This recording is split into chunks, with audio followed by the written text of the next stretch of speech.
In this video, I'm going to talk about Lazy Wolf Guns, awesome trigger work, because guys, Rick can't handle all your questions.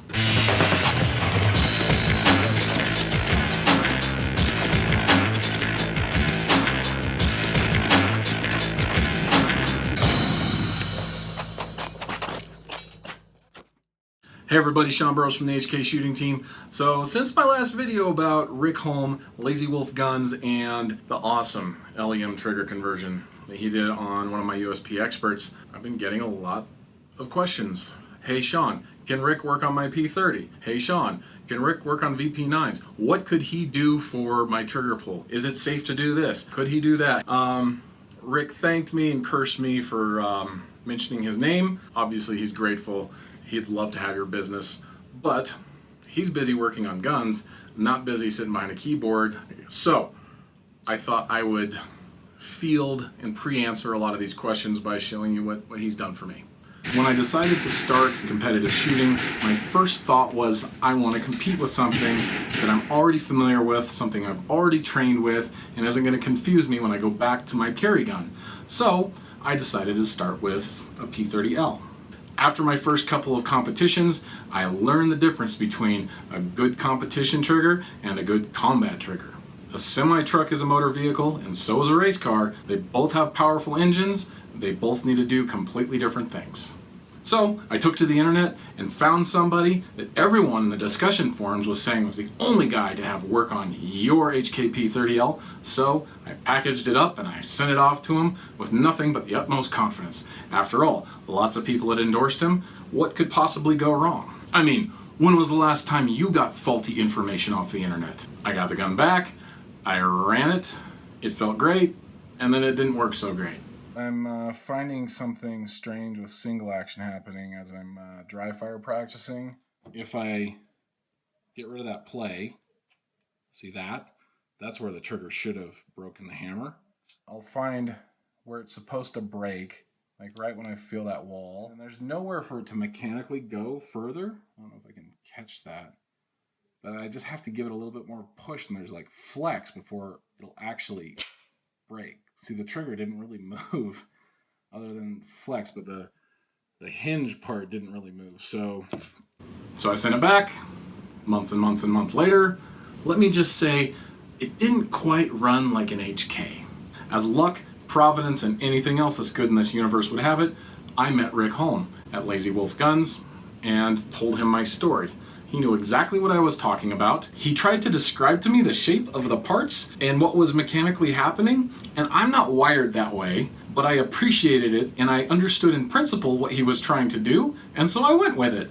I sent him my gun. He got it ready for my next competition, sent it right back to me. It ran flawlessly, and this gun has run like an HK ever since. So luckily, unlike other gun brands, HK internal parts are quality steel, and so they can be polished, but what Rick does is he actually has them coated in nickel PTFE, or nickel polytetrafluoroethylene. So that's what this matte silver nickel looking colored stuff is on the hammer and on various parts that are visible. And what that does is it just smooths everything out. Then he uses different aftermarket springs to adjust timing. The other thing he did was he took out the little bump that the P30 has there because it actually rubs on my finger, and so pulling this trigger a lot in competition, I got sore. So that's something that Larry Vickers initially wanted. I'm sure you've heard of him, the Vickers mod. Then I have an HK Parts magazine well right here that makes it nice, and then again Dawson precision sights. Let's take a look at these modifications, shall we? This is my P30. Pull the trigger, cycle. That is the reset. Single action trigger pull, break. Not bad for a carry gun. My P30L, break, reset. Break, reset.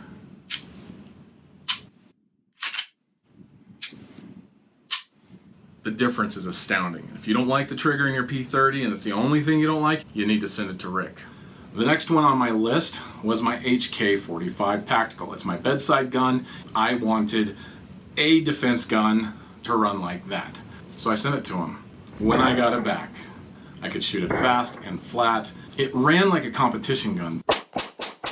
But because Rick is so meticulous about making sure all factory safety specs are maintained, I can rely on it like a combat gun or a personal defense gun. The HK-45s, more than any other HK pistol, has a really heavy double action trigger pull, and they have a really nice single action. But Rick made the single action on this thing super. Look at that reset, and then this is very similar to my USP Expert right here. You'll notice the nickel PTFE, and then I've got the safety decock feature. The next gun was my wife's VP9. As if the factory trigger on this thing isn't already incredible. You talk to anybody that is into striker fire guns, when they pick this up, they all say that the factory trigger on the VP9 is the best. That seems to be the consensus. Obviously, it's all feel, it's objective, but I would argue that saying that the VP9 has the best is science. If you want to refute that, I am accepting papers. They need to be submitted via Dropbox to my email. Factory VP9.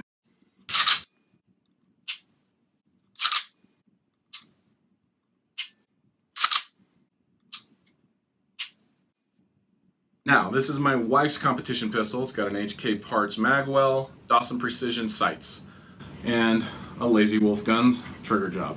He didn't have to do much to an already great trigger.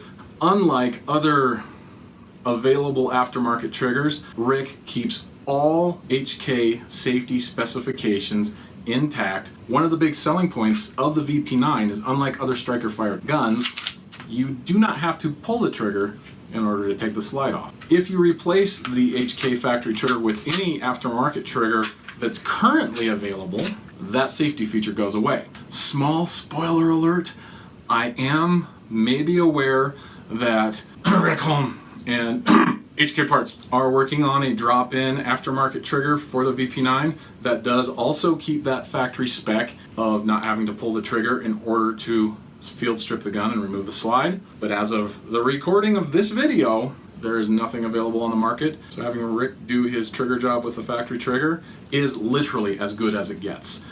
The reset's shorter, the take-up is shorter than any other aftermarket trigger anyway. This thing, you can run as fast as you can get it back on target. Let's take a look at it.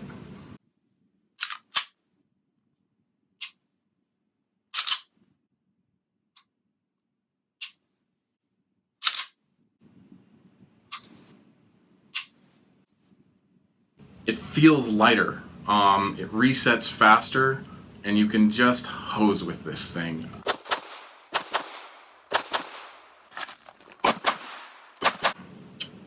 Just have Rick do it.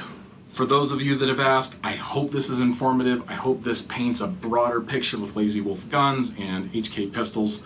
Small word of caution, light trigger pulls and short resets are great, but training needs to come first.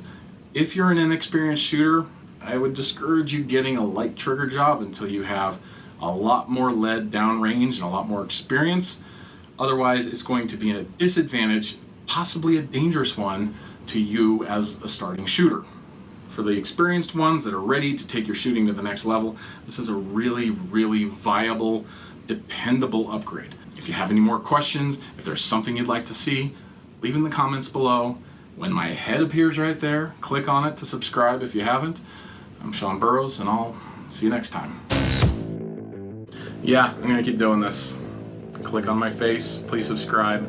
I'm gonna keep doing shop talk. We're gonna do a lot more shooting. I'm gonna show you what we do. If you like this, subscribe, because more videos are coming. You know they are.